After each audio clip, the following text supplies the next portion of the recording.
شحال كذا فيك غنقول لك كلمة نبغيك غنبكيك وديما كنبكيك قولي وعلاش محبة يا البيضان avec le temps avec le temps avec le temps يجيك نهار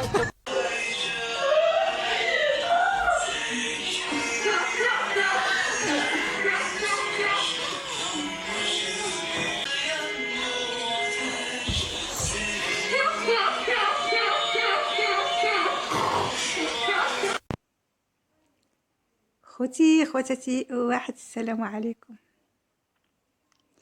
جيت معكم اليوم باش نناقش معكم واحد الموضوع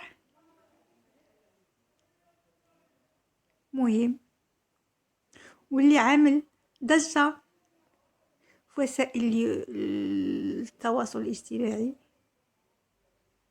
في اليوتيوب وفي التيك توك وفي جميع وسائل التواصل.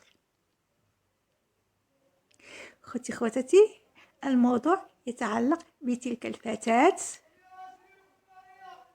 التي عملت ضجة بطريقة الضحكة العجيبة،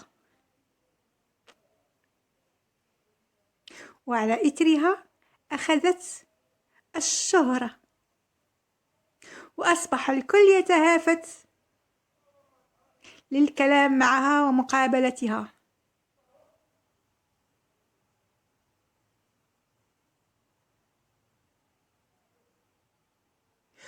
خواتاتي، هذه الفتاة يقال أنها طالبة جامعية، وأنا أرى أنها لها مستوى جامعي، بل أقل من مستوى الابتدائي. اللي لاحظت أنها لا تجيد لا اللغة العربية ولا اللغة الفرنسية ولا اللغة الإنجليزية. خواتاتي، هي فعلا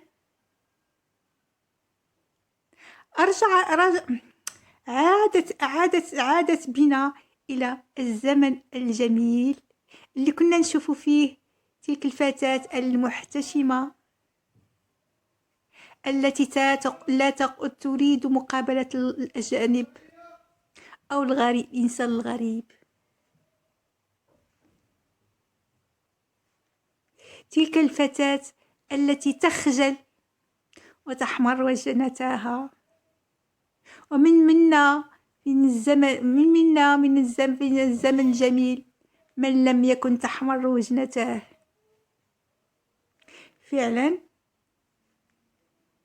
كان الأستاذ يتكلم معنا ونحن من كثرة الحياء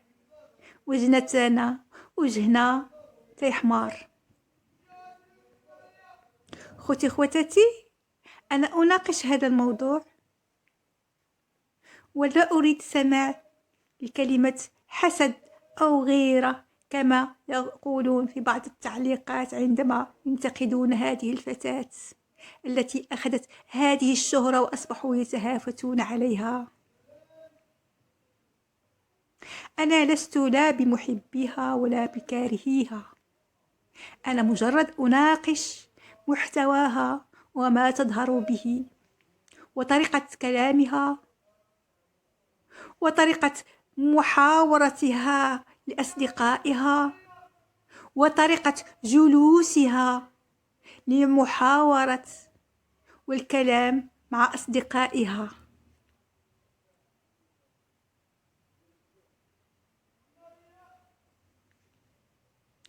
خواتاتي، أنا كنقول لهاد الفتاة حبذا لو تقتني كتبا وتدرس وتدرس وتدرس وتدرس لتحسين لغتها اللغة العربية وتحسين اللغة الفرنسية والإنجليزية، ما دام أنها تقابل أشخاص من جنسيات مختلفة.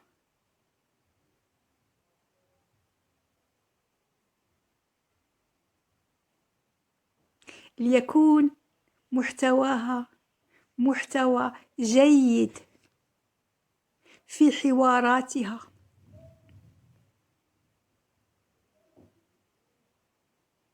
خوتي خواتاتي، ناقشوني في هذا الموضوع.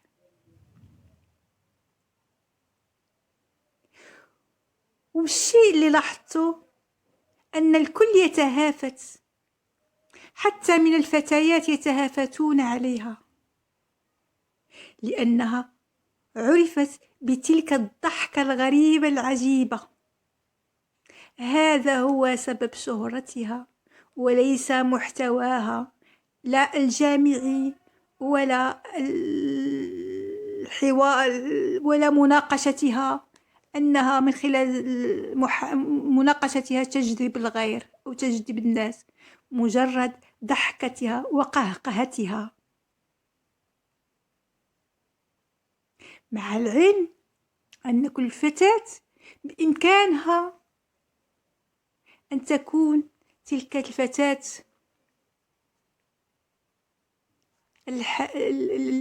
المحتشمة الخجولة، لأن أكيد الخجل والاحترام والحشمة تزيد الفتاة وقارا، إضافة إلى طريقة الحوار.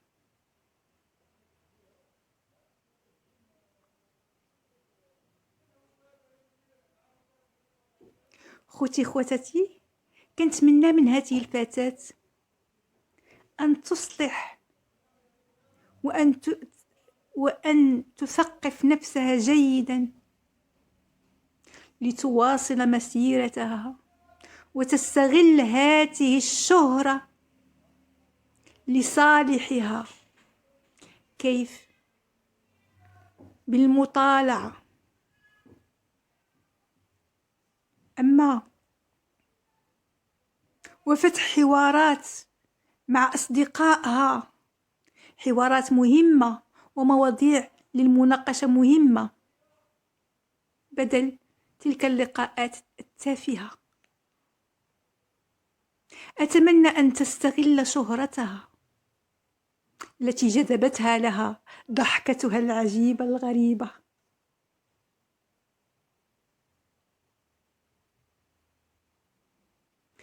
خوتاتي، تعاليقكم تهمني في هذا الموضوع. أقف عند هذا الحد، وإلى موضوع آخر إن شاء الله.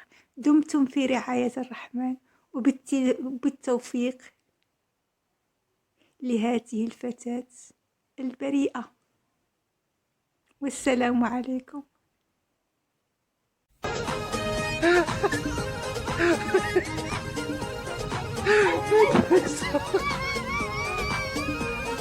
شحال كذا فيك نقولك كلمة نبغيك، وانتي وديما كنبيتيك، قولي وعلاش نخبى يا البيضان.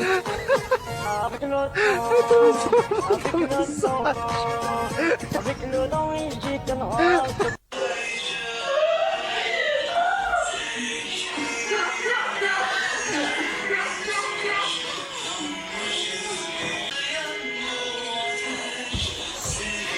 Yeah.